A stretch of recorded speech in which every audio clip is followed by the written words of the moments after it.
大家好，我係 Terence。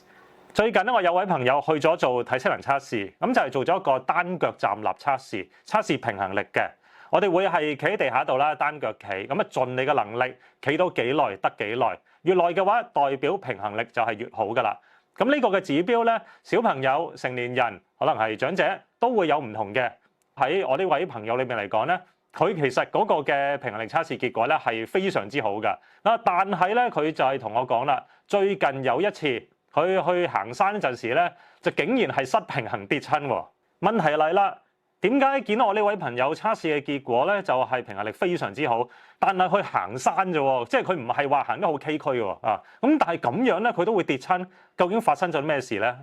其實呢啲情況咧唔止係長者㗎，其實年青人咧都有可能會失平衡嘅。只不過係咧，因為年青人對身體嘅控制能力咧都仲係唔錯嘅，咁所以咧受到碰撞啦，可能都唔會受到太大嘅傷害啊，自己都可能會卸一卸到力，所以咧就會不以為意嘅。其實單腳站立呢一種平衡力嘅測試咧係好常見嘅，咁啊可以睇下自己企到幾耐啦，咁啊例如企到30秒、1分鐘，甚至乎更加耐嘅。咁啊喺臨床啦，咁又或者係評估上面咧，其實呢一種嘅測試咧係由於非常簡單啦、安全有效，同埋咧有一個客觀嘅標準啊。因為咧唔受外界任何嘅干擾嘅情況之下咧，能夠維持單腳企嘅能力越長，就代表自己嘅平衡力就越好。但係其實喺日常生活裏邊，我哋最常用到嘅係動態平衡，同埋咧係一啲嘅多功嘅運用，即係 multi-tasking 啦。大家覺得我哋平時行路、跑步、上落樓梯嗰陣時，又或者喺屋企可能攞杯水飲嘅啫，其實需唔需要平衡力啊？嗱，例如咧喺街上面個地面咧，當然就唔可能會係完全平坦噶啦。咁啊上落樓梯嗰陣時咧，亦都唔可能只係得自己喺度行樓梯噶嘛，總有機會要避下其他人，又或者係其他人行得慢少少，咁你又要去到慢少少。嗱，其實咧呢啲嘅情況咧，我哋真正需要嘅就係受到外界干擾嗰陣時，我哋點樣去到繼續調節我哋身體嘅重心，繼續維持住穩定咧？所以就住我剛才提到我朋友嚟到做嘅例子咧，正正就係因為佢身體啦本身其實已經係處於個斜路上面啦，咁平衡嘅難度已經係提高咗噶啦。咁再加上佢要轉身啦，咁啊好可能咧轉身嗰陣時，一啲嘅內耳裏邊負責感知平衡嘅環境啊變得更加複雜啊，令到佢咁啊再攞埋個電話出嚟啦，咁一次過做咁多嘢咧，就因為咁樣而失咗平衡啦。唔知道大家有冇去過長者中心咧？嗱，其實咧以前咧我就有試過去一啲嘅長者中心咧，咁啊對啲長者去到做一啲嘅運動講座啦。咁啊經常咧其實我都會聽到長者中心裏邊啲職員咧對啲長者講嘅，就話要慢慢行啊，先做完一件事咧，先至再做另外一件事啊。嗱，其實佢哋點解要咁樣講咧？其中一個原因咧，就係因為咧多功嘅運用對於我哋身體嘅專注能力、平衡能力，其實都會有影響嘅。例如我哋一路彎腰，然後攞起個遙控器，跟住轉身，再撳着部電視機撳個遙控器，其實呢個已經係多功嚟㗎啦。平衡力嘅構成其實係我哋全身嘅綜合能力嚟嘅，由以下3個系統構成嘅。首先就係視覺系統，會幫助我哋判斷身體同外界環境之中嘅相對位置嘅。例如光線不足嗰陣時，又或者係咧啲燈光好暗啦，咁有好多人咧都會覺得自己可能腳底浮浮咁樣嘅。咁呢個咧其實就係因為視覺系統減弱所致㗎。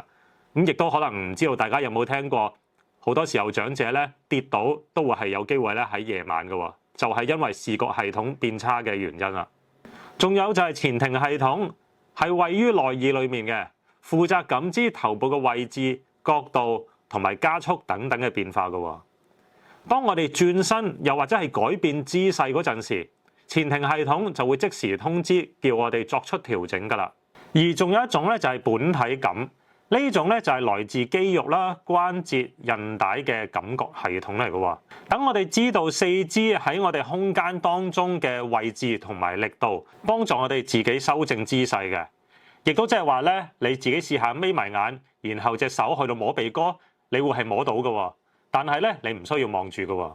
以上3者之間係互相合作嘅，任何一部分出現咗問題，平衡力就會明顯下降㗎啦。平衡力嘅下降其實唔係咁簡單㗎。當嚴重下降嗰陣時咧，我哋唔止係行路行得唔穩，唔會係最多震下咁簡單。其實咧係會好影響到我哋日常生活，甚至乎咧係會影響生命添㗎喎。以下係香港近年嘅統計資料，根據香港衛生署長者健康服務喺2023年嘅資料顯示啦。喺居住喺社區、年齡喺65歲或者以上嘅長者當中咧，當中有15.7% 人咧喺過去1年裡面係曾經試過跌倒嘅喎。而亦都有啲研究指出啦，喺跌倒嘅時候咧，往往會導致骨折啦、頭部又或者係其他嘅嚴重傷害嘅，繼而咧會令到長者嘅行動能力下降，日常生活嘅自理能力都會受損嘅。喺多項國際嘅研究亦都有指出咧，跌倒之後嘅併發症咧，包括係長期臥床、感染、骨折，令到咧復原不良咧。其實呢啲嘅情況都會係大大咁樣增加死亡率啦，同埋醫療嘅負擔嘅。不過唔少年輕人咧都會覺得咧平衡力問題係唔關佢哋事嘅，呢啲通常都係長者嘅問題嚟嘅啫。咁但係咧其實唔係咁樣嘅喎，往往呢一啲嘅情況咧都會係反映喺運動能力上面嘅喎。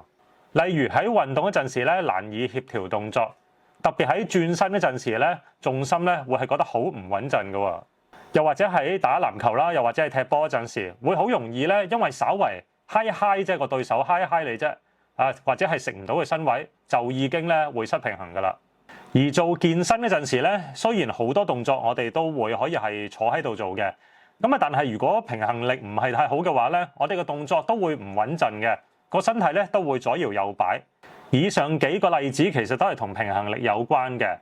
另外咧，其實就有啲人咧先天個前庭系統咧就會係比較弱嘅。又或者係有一啲嘅傷患啦，例如係關節嘅傷患啦、腳腕、膝頭呢啲嘅傷患啦，都會令到神經肌肉系統咧嗰個嘅控制能力下降，減低平衡力嘅。咁我哋先講長者點樣去到訓練平衡力咧？咁我哋會係由淺入深去到訓練嘅。我哋會可以先由靜態訓練，例如先做單腳站立啦，然後做淨係用前掌去到站立啦，再加上係眯埋眼去到站立。咁記住做嗰陣時咧，我哋都要係喺牆邊啊，又或者喺啲大櫃旁邊去到做。有啲乜嘢失平衡嘅情況咧，自己都知道捉住啲咩位置咧，可以即刻確保安全。當呢一類型靜態嘅訓練已經係得心應手啦嘅時候咧，就可以做一啲動態嘅訓練㗎啦噃。例如咧，向前去到做一啲嘅跨步啦、走直線啦，又或者係走橫線、向後行，呢啲咧都係一啲動態嘅訓練嚟嘅。所以你會見到，點解有跨步嘅動作嘅？跨步唔係一個大腿嘅訓練動作嚟嘅咩？點解會變咗係平衡力訓練嘅咧？其實我哋好多嘅訓練動作都需要有平衡力嘅參與喺裏面㗎。平衡力唔好嘅話，其實喺做運動嗰陣時，對肌肉訓練都會係個效益大打折扣嘅。當動態同靜態嘅訓練都已經係得心應手嘅時候啦，咁我哋就可以繼而做功能性嘅訓練啦。例如烏低身、單腳企、提起對腳，無疑咧要去到整理自己對鞋，又或者係綁鞋帶嘅姿勢啦。又或者係試下喺盡你嘅能力唔失平衡嘅情況之下，伸長你隻手去到攞一啲嘅物件返自己嘅身邊。而對於年輕人嚟講啦，平衡力嘅訓練咧就可以係同運動表現去到結合嘅，提升身體嘅控制同埋反應嘅能力。例如咧，去到做單腳跳啦，改變方向跳，做一啲敏捷梯嘅訓練都係非常之好嘅。又例如喺波樹或者係平衡板上面做一啲嘅深蹲或者係核心訓練嘅動作。呢啲嘅動作其實都係相對難一啲嘅。所以咧有一定嘅基礎之下先好開始做啊。如果你係從運動方向去到出發嘅，你係喜歡打波踢波嘅話咧，咁就要從接球啦、旋轉身體或者係跨步呢一啲嘅複合動作去到提升神經系統嘅反應。以上年輕人訓練平衡力嘅方法咧，其實就礙於篇幅關係，我就冇辦法一喺呢度講解晒同埋示範嘅，因為其實都幾複雜下，都需要幾多時間去到講嘅。不過咧喺呢度可以作為係一個嘅開端，等大家知道咧點樣去到加強自己嘅運動能力。而我都有一啲訓練平衡力嘅影片擺咗喺影片說明欄㗎啦，都係關於多功平衡力訓練嘅，會由淺入深，大家不妨都可以試下嘅。無論任何年齡人士都需要做平衡力嘅訓練嘅。平衡力可以為我哋帶嚟安全穩定嘅行動基礎嘅。喺長者嚟講，我哋可以循序漸進咁樣去到做一啲嘅平衡穩定訓練，去到咧令到有更加優質嘅生活啦。咁而成年人又或者係年青人嘅話咧，訓練平衡力可以加強佢哋嘅運動能力，喺運動上可以係作出一啲咧更大嘅挑戰嘅，同埋令到咧身體更加健康、更加活躍㗎。好啦，咁啊，今日嘅影片到呢度先，咁啊，下次翻到嚟再見，拜拜。